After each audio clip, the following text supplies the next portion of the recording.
ఎవరో దేవుడు అనగానే ఎలాంటి స్వభావాలు కలిగి ఉంటాడో, మనుషులను ఎంతగా ప్రేమిస్తున్నాడో, ఆయన ప్రేమను, ఆయన కష్టాన్ని, మనుషులను ఎందుకు పుట్టించాడు, మనుషులు భూమి మీద ఎలా జీవించాలి అన్న సత్యాన్ని ఈ సాయంత్రం చెప్పడానికి అద్భుతమైన సభను మీ గ్రామంలోనే మీకు దగ్గరలో చెరుగట్టు పక్కన సభను ఏర్పాటు చేయడం జరిగింది. చనిపోతే బ్రతుకుందా, ఆత్మకు చావుందా?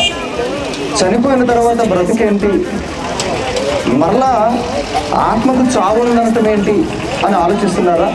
అవునండి, ఈ భూమి మీదకి వచ్చిన ప్రతి మనిషి కూడా ఏమండి ఆత్మ శరీరం కలయికతో మనిషిగా పిలువబడుతున్నాడు. ఏదో ఒక దినాన ఏదో ఒక క్షణాన్ని ఈ దేహాన్ని విడిచిపెట్టి వెళ్ళిపోతున్నాడు.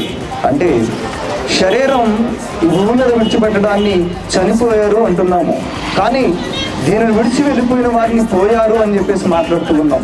అంటే దేహాన్ని విడిచిన ఆత్మకు అసలు బ్రతుకుందా ఏంటి అని ఆలోచన చేస్తే ప్రేమ దేవుని వలన ఆత్మ అనేటిది ఒక శక్తి, శక్తికి నాశనం లేదు.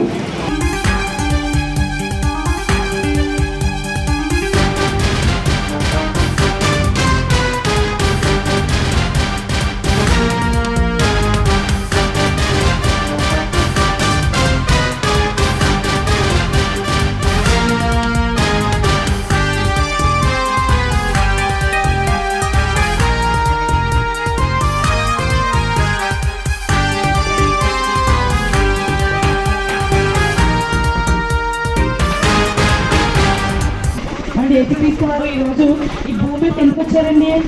సర్వ మానవాళిని కూడా తండ్రి ఒక లోకానికి తీసుకెళ్ళడానికండి. దేవుని ఆస్తుల కోసం పోరాటం మానండి, ఆత్మల రక్షణ కోసం ఐక్యంగా ఉండండి. ఆ సంఘం ఎత్తబడదంటూ, ఈ సంఘం ఎత్తబడదంటూ, క్రీస్తు కొన్న ఈ సంఘాన్ని ముక్కలు చెయ్యొద్దు. ఆ సంఘం ఎత్తబడదంటూ, ఈ సంఘం ఎత్తబడదంటూ, క్రీస్తు కొన్న ఈ సంఘాన్ని ముక్కలు చెయ్యొద్దు. బైబిల్ కలిగిన క్రైస్తవులు ఏకం కావాలి, యేసు చేసిన ప్రార్థనకు న్యాయం చెయ్యాలి. బైబిల్ కలిగిన క్రైస్తవులు ఏకం కావాలి, యేసు చేసిన ప్రార్థనకు న్యాయం చెయ్యాలి. బైబిల్ ఒక్కటే, బాప్తిస్మం ఒక్కటే, దేవుడొక్కడే, విశ్వాసం ఒక్కటే. బైబిల్ ఒక్కటే, బాప్తిస్మం ఒక్కటే, దేవుడొక్కడే, విశ్వాసం ఒక్కటే. కలిసి కట్టుకుండాలి, వాక్యంతో కలిసి ఉండాలి. క్రైస్తవులంతా భూమిని తల క్రిందులు చెయ్యాలి. కలిసి కట్టుకుండాలి, వాక్యంతో కలిసి ఉండాలి. క్రైస్తవులంతా భూమిని తల క్రిందులు చెయ్యాలి.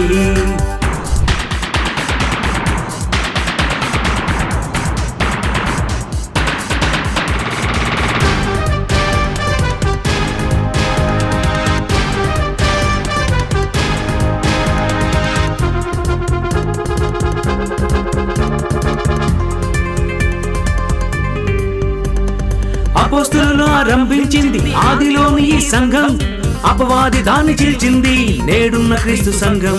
వాక్య ప్రకారం జరిగించేదే నిజమైన క్రీస్తు సంఘం, బైబిల్లో లేనిది చేసేదే అక్రమమైన సంఘం. పౌలు వాడనని అంటూ, సొంత గ్రూపులని అంటూ, వ్యక్తుల బట్టి సంఘాన్ని ముక్కలు చెయ్యొద్దు. పౌలు వాడనని అంటూ, సొంత గ్రూపులని అంటూ, వ్యక్తుల బట్టి సంఘాన్ని ముక్కలు చెయ్యొద్దు.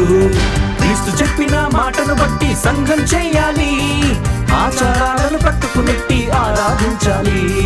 క్రీస్తు చెప్పిన మాటను బట్టి సంఘం చేయాలి, ఆచారాలను పట్టుకు నెట్టి ఆరాధించాలి. బైబిల్ ఒక్కటే, బాప్తిస్మం ఒక్కటే, దేవుడొక్కడే, విశ్వాసం ఒక్కటే. బైబిల్ ఒక్కటే, బాప్తిస్మం ఒక్కటే, దేవుడొక్కడే, విశ్వాసం ఒక్కటే. కలిసి కట్టుకుండాలి, వాక్యంతో కలిసి ఉండాలి. క్రైస్తవులంతా భూమిని తల క్రిందులు చెయ్యాలి. కలిసి కట్టుకుండాలి, వాక్యంతో కలిసి ఉండాలి. క్రైస్తవులంతా భూమిని తల క్రిందులు చెయ్యాలి.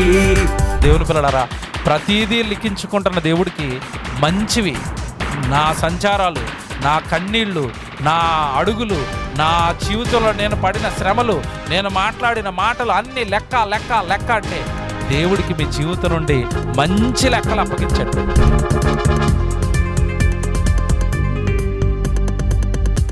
సిబిటి తాడేపల్లి కూడా మాట చెప్పగానే ఇంతమంది వచ్చి ఇంత విజయవంతంగా ఈ కార్యక్రమం పాల్గొన్న మీ అందరికీ మన రక్షకుడు మన ప్రభు అయిన యేసుక్రీస్తు వారి పేరిట మీ అందరికీ మా ఉదయపూర్వకమైన వందనాలు. అలాగే ఈ కార్యక్రమాన్ని ఎంత విజయవంతంగా జరిగించిన నా తండ్రి, మన తండ్రి అయిన దేవాది దేవునికి, తన కుమారుడైన యేసుక్రీస్తు వారి పేరిట నేను శిరస్సు వంచి నమస్కరిస్తున్నాను ఆయనకి.